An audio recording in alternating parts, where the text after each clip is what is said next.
जय श्री राम। परम प्रिय मेरे भाई बहन, तुलसी विवाह उत्सव की आप सभी लोगों को बहुत बहुत शुभकामनाएं। जिन भाई बहनों ने किसी भी प्रकार से तुलसी विवाह का उत्सव मनाया है वो सभी लोग धन्यवाद के पात्र हैं। उन सभी लोगों को हृदय से मेरा सादर जय श्री राम है। प्रश्न ये उठता है कि तुलसी विवाह उत्सव करने के बाद में, चाहे हमने छोटे में किया अथवा बड़े में किया, हम वहां से भगवान जी को, वो चाहे लड्डू गोपाल जी का रूप है, चाहे श्रीमन नारायण का रूप है अथवा विष्णु भगवान का रूप है, उसके बाद में वहां से मूर्ति कब हटाएं। तो मेरे भाई बहन, उचित ये है कि आपने संध्या वेला में तुलसी विवाह किया अथवा रात्रि में किया तो प्रातः जो है अगले दिन उठाना हटाना वहां से उचित रहेगा, जिसको विसर्जन विधि भी कहते हैं, उत्थापन विधि भी कहते हैं।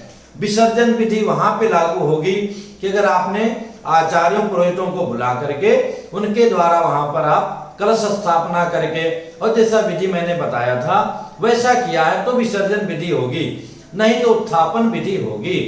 और अगर आपने ओपन में किया है, मान लिया छत के ऊपर भी किया है अथवा नीचे किया है, दरवाजे पर किया है और वहां कुत्ते बिल्ली आ सकते हैं, उनको गिरा सकते हैं अथवा धूल इत्यादि पड़ सकती है या दिया बुझ सकता है अथवा दिया से आग इत्यादि लगने का डर है, तो इस सबको ध्यान में रखते हुए उत्सव होने के बाद में, मतलब तुलसी जी का विवाह होने के बाद में रात में ही भगवान जी को जहां उनका स्थान है वहां पर विराजमान कर सकते हैं।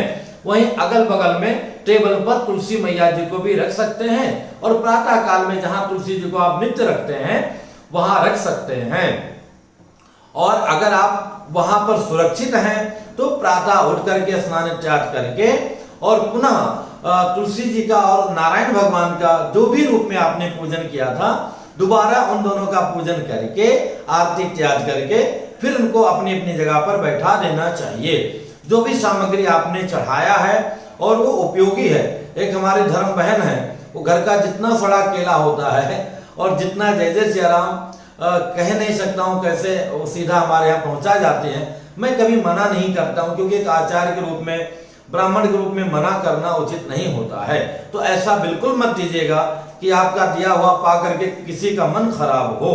तो अगर उपयोगी है, उचित है, तो बिल्कुल जो है जो आपने श्रृंगार सामग्री चढ़ाया है, फल इत्यादि है, थोड़ा प्रसाद रख करके और बाकी अपने आचार पुरोहित को दक्षिणा इत्यादि है। और जिन भाई बहनों ने पूरा दिलेरी के साथ में तन मन धन से समर्पित होकर विवाह किया है तो जो भी सामग्री अर्पण किया है थोड़ा प्रसाद लेकर के बाकी सब कुछ जो है बिना लोभ लालच के आचार्य पुरोहित जी को दे देना चाहिए। अब दूसरी बात यह भी है कि जो विदाई की बात आती है कि हम विदाई कब करें, तो जिन भाई बहनों ने आज ही कर लिया है वो कल जो है सोमवार को विदाई कर सकते हैं। राहु काल तो इनके लिए कोई महत्व नहीं है, फिर भी अगर आप उस रूप में जाना चाहते हैं तो 7:30 के पहले अथवा 9 बजे के बाद में विदाई कर सकते हैं।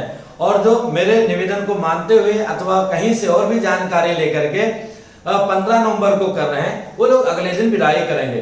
प्रश्न आता है कि मंगलवार है और मंगलवार को विदाई कैसे होगी, तो हो सकती है पर वो बिफोर सूर्योदय के पहले हम वो विदाई की विधि कर सकते हैं।